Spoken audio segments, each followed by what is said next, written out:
Special thanks to Senator Tressay for making the sun come out as he approached the podium. That's a pretty neat trick, pal.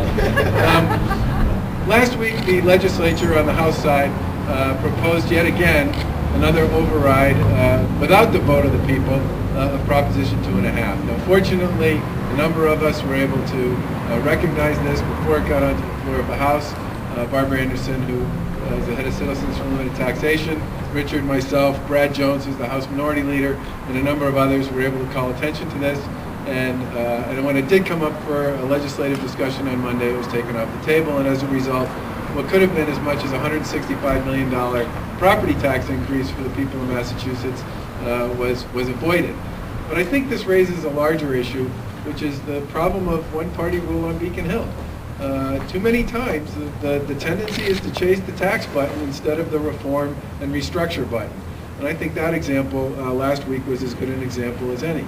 And if you look at the track record over the course of the past 3 or 4 years, every year the state of Massachusetts has spent more money than it's taken in, $300 million more than it took in Deval Patrick's first year, $500 million more than it took in his second year, continuing to raise taxes over that period of time, making our state less competitive, and when times got tough, raising taxes again and cutting local aid, and not doing the hard work of reform, not doing the pension reform, the welfare reform, the restructuring of state government, the reduction of the state's workforce, the kinds of things that, frankly, cities and towns and families and businesses in Massachusetts have had to do every single day for the better part of the past 3 or 4 years. And for us, this is probably in some ways the most important issue of all, which is this race needs to be about who's going to do the hard work of reforming Beacon Hill, cleaning up the mess, changing the way state government works,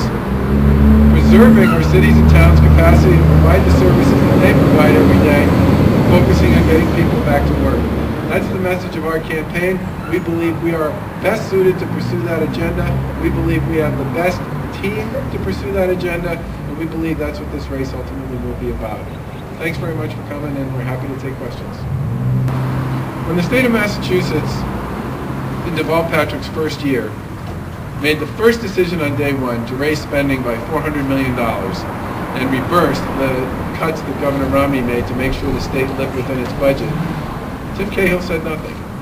The second year of the Patrick administration, when Patrick administration spent $500 million more than the state actually collected, Tim Cahill said nothing. In the third year of the Patrick administration, when the state actually started spending the rainy day fund before it actually started to rain, thereby reducing our savings account before we even got into trouble, Tim Cahill said nothing. Tim Cahill also supported Governor Patrick when he ran for governor by saying that he felt Governor Patrick's stand against reducing the income tax to 5%, which had been voted on by the people in 2000, was a courageous act. So yeah, I think in many ways, Tim Cahill has not been part of the solution on Beacon Hill. He has not been a fan of reforming state government, and in a number of instances when he could have stepped up and said, we shouldn't be spending the rainy day fund money before it starts to rain. We shouldn't be spending more money than we take in. We shouldn't be raising taxes. He stood idly by. We are running an issues-based campaign. We're running on a campaign of reforming the pension system, reducing the state workforce, shrinking the size of the bureaucracy, cutting taxes, and getting people back to work. We believe those are the issues the people of Massachusetts care about, and those are the issues this campaign is going to focus on between now and November. Charlie, the Democrats on Beacon Hill did manage to reform the pension system to some extent, and also eliminated the Turnpike Authority, which is something Republican governors have been trying to do for years and years. I mean, do you not give them credit for those reforms? Well, Matt, I guess what I would say is that when they finished reforming the pension system, and what they did basically was what I would describe as low-hanging fruit, and they got rid of some of the worst and most egregious examples of pension abuse in Massachusetts. They basically said, good, we're done with this, we can move on. And on the transportation piece, we tried to eliminate the Mass Turnpike Authority for years. It's not like it was a bad idea. Many administrations have tried to do it before. It was a good idea whose time came a long time ago, and it was too bad it took so long to get there.